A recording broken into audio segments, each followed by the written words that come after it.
Halo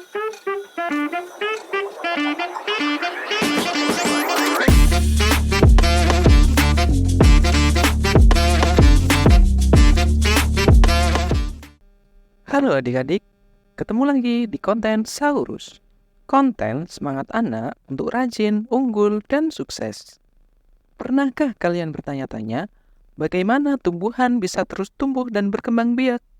Nah, di sini kita akan belajar tentang cara tumbuhan memperbanyak diri dan menyebarkan bijinya. Ini sangat penting bagi kelangsungan hidup tumbuhan di alam. Yuk kita cari tahu. Masih di bab 1 IPAS kelas 4, sekarang kita masuk ke topik C, yakni perkembangbiakan tumbuhan.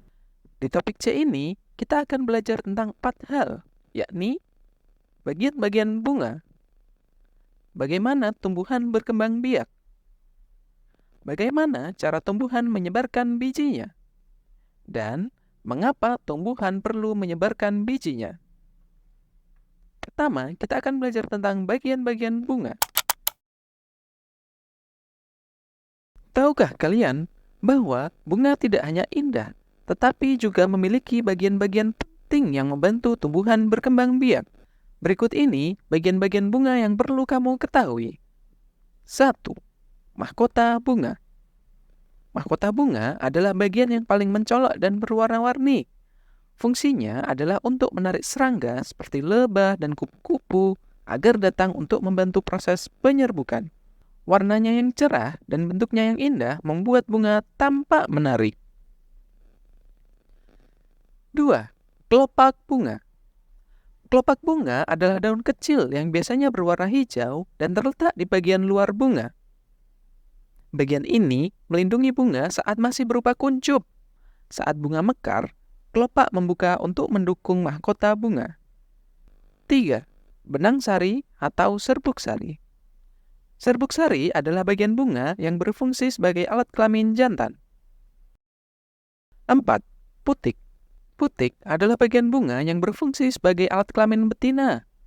Putik juga memiliki beberapa bagian, yakni kepala putik, tangkai putik, dan juga bakal biji. 5. Dasar bunga. Dasar bunga adalah bagian yang menopang seluruh bagian bunga. Di sini, semua bagian bunga seperti mahkota, kelopak, benang sari, dan putik terpasang.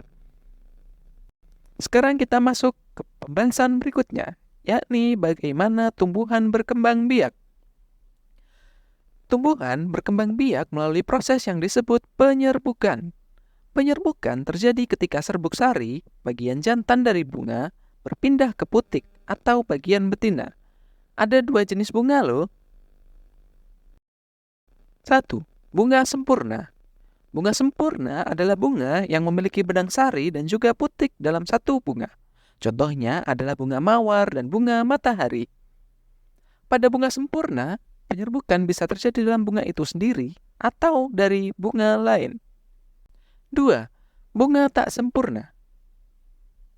Bunga tak sempurna adalah bunga yang hanya memiliki satu jenis alat kelamin, entah itu jantan ataupun betina.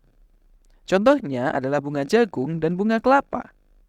Untuk berkembang biak, bunga tak sempurna memerlukan bantuan dari bunga lain yang memiliki alat kelamin lawannya. Penyerbukan bisa terjadi dengan bantuan angin, air, atau serangga, seperti lebah dan kupu-kupu. Lebah dan kupu-kupu ini biasanya membawa serbuk sari dari satu bunga ke bunga lain. Setelah serbuk sari sampai ke putik, terjadi pembuahan dan terbentuklah biji di dalam buah. Bagaimana cara tumbuhan menyebarkan bijinya? Setelah biji terbentuk, tumbuhan perlu menyebarkan bijinya agar bisa tumbuh di tempat yang baru. Ada beberapa cara biji bisa tersebar. Pertama, melalui angin. Biji ringan dan bersayap, seperti biji bunga dandelion, dapat terbawa oleh angin. Yang kedua adalah melalui air. Tumbuhan seperti kelapa menggunakan air untuk menyebarkan bijinya ke tempat yang jauh. 3. Hewan. Beberapa buah seperti apel dan mangga dimakan oleh hewan. Biji-biji di dalamnya kemudian tersebar melalui kotoran hewan tersebut.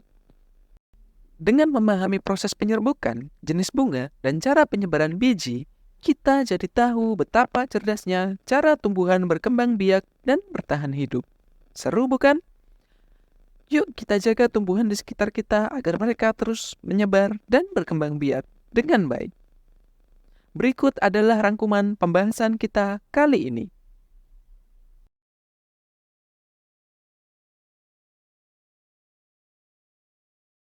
Jangan lupa untuk klik like dan subscribe supaya para dinosaurus terus semangat membuat konten saurus ini ya. Oke? Terima kasih.